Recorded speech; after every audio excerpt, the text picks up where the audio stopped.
everybody, Michael Vega again. I'm here with Clay. How you doing? What's up, man? How you doing? Pretty good, pretty good. Here to talk about his experience abroad. Where'd you go? What was it like? Well, first, last summer I went to Zacatecas, Mexico, and went there for a month, lived with a family, and it was like a immersion program. Learned a lot of Spanish, and then after that I went for 2 semesters to Sevilla, Spain. So that's good. And what was Spain like compared to Mexico? Yeah, totally different. I mean, everybody thinks, when you go to Spain, oh, was the food hot, spicy, whatnot? It's like, no, it's all seafood, mariscos and stuff like that, not even comparable. Pretty much the language pretty different. Where I studied at in southern Spain, it was more rural, and so everybody used the lisp, like that and stuff like that. So you had to, after Mexico was a big adjustment, trying to adjust to that kind of language difference and whatnot. But Mexico was cool. The family was awesome.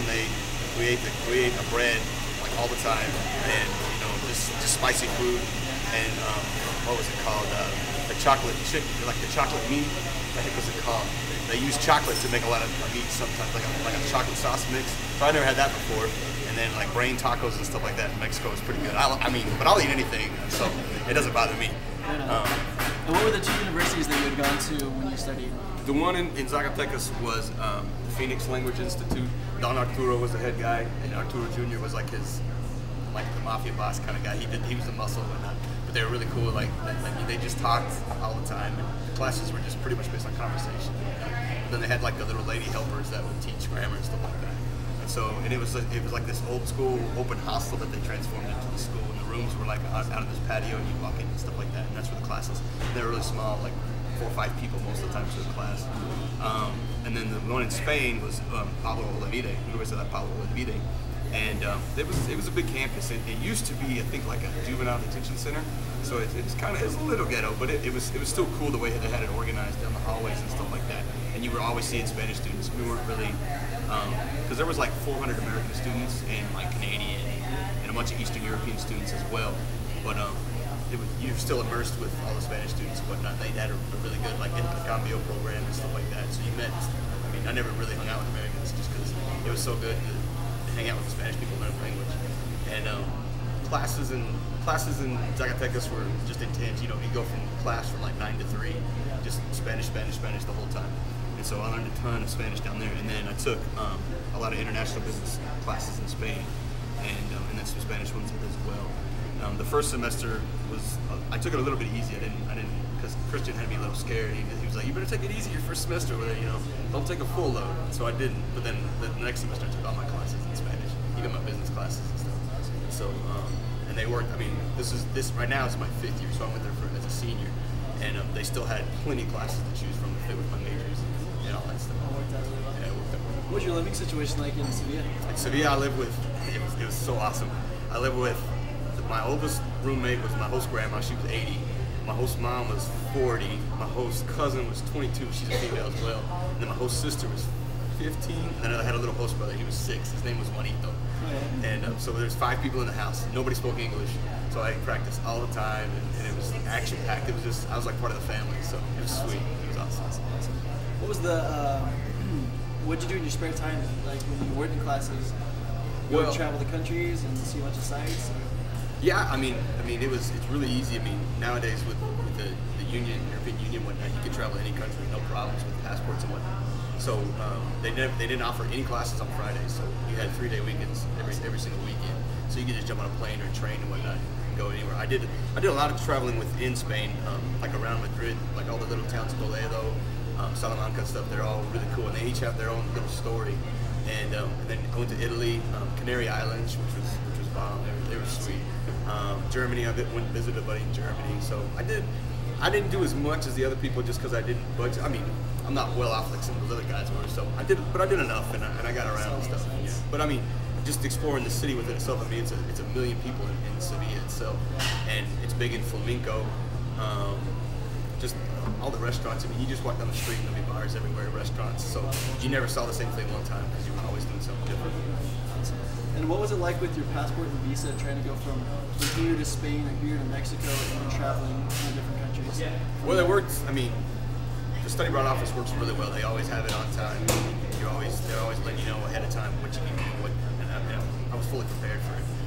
The only thing that was kind of an iffy situation when I got into Spain was you actually had to apply for a visa there, and so you just like the first week I had to go to like the visa office down there and actually apply for it. And I think I don't even know if do I still have my. They give you like a little visa card. Let me see if I got it. But yeah, you have to apply for it down there. Maybe I don't have it. I thought I did, but maybe not. But they give you a little ID card that you have to apply for yourself, just like a little personal visa that you just show that around. But I mean, I never got carded like one time going in and out of airports anywhere, just because the union's so well developed now. It's no big deal. I even took a road trip. We rented a car, me and 2 Canadians and a girl from Denmark. We went to Lisbon and just drove the whole way. No border patrol, like nothing, no checks, nothing like that. So it was easy. Cool. Now, how did all the logistics work out with NMSU and your other schools as far as like tuition and your living expenses and your credits and everything? Did everything go over pretty easily? Yeah, it was pretty easy. When Zacatecas, you had to pay up front down at the school, and so I just went to a bank and just withdraw like one full amount for the whole thing. Paid for the school and the living, like you paid the school for your living arrangements and the classes and whatnot. So that was just like a knockout punch right there. And then Sevilla, they just did. I think it was like a transfer. You had to do like a wire. I use Wells Fargo, and it was just a wire transfer up front before you went over there. And you could do like I set up an installment, like a monthly payment, where they just automatically withdrew straight from. And all your tuition, everything was taken care of before you. Yeah. I mean, it was all direct tuition exchange with NMSU, so there wasn't a problem with. I first had to make sure with my colleges to make sure all the credits worked out to what the classes counted, cross-reference and all that stuff, which wasn't a big deal. They'd done it before for all the classes, so it was a breeze for that. The payments were cake as well. What was your funnest experience abroad? Something that you would never experience here in New Mexico? Oh man. So many. There was just a ton. Rome. I mean, I studied in Rome. I went to Rome, and it was just so huge. Just like you don't realize how big that Colosseum really is. And so it's just a giant city. Fire gladiators and all. Yeah, I mean, there was this one. It was called the Monument of the Unknown Soldier, and it was just phenomenal. The size of this building. It was just like kind of a pedestal thing that you had to walk up on. And I mean. It was huge. I've never seen anything like this. The pillars were like as big as redwoods, and it was sweet.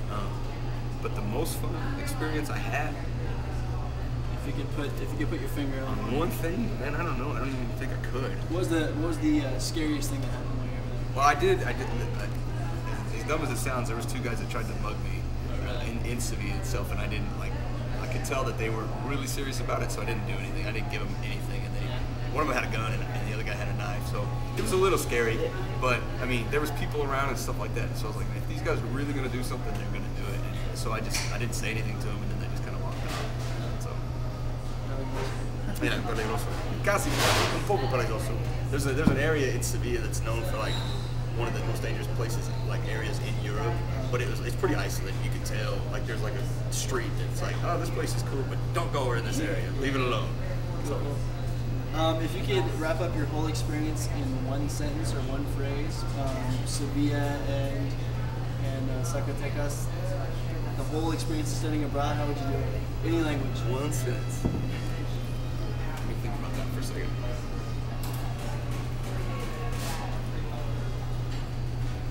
Or one phrase that you said a lot that really stuck out or something.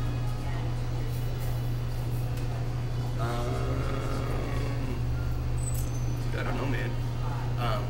Fue una experiencia que no puedo olvidar. Like I can't forget it, just because it was such a big impact.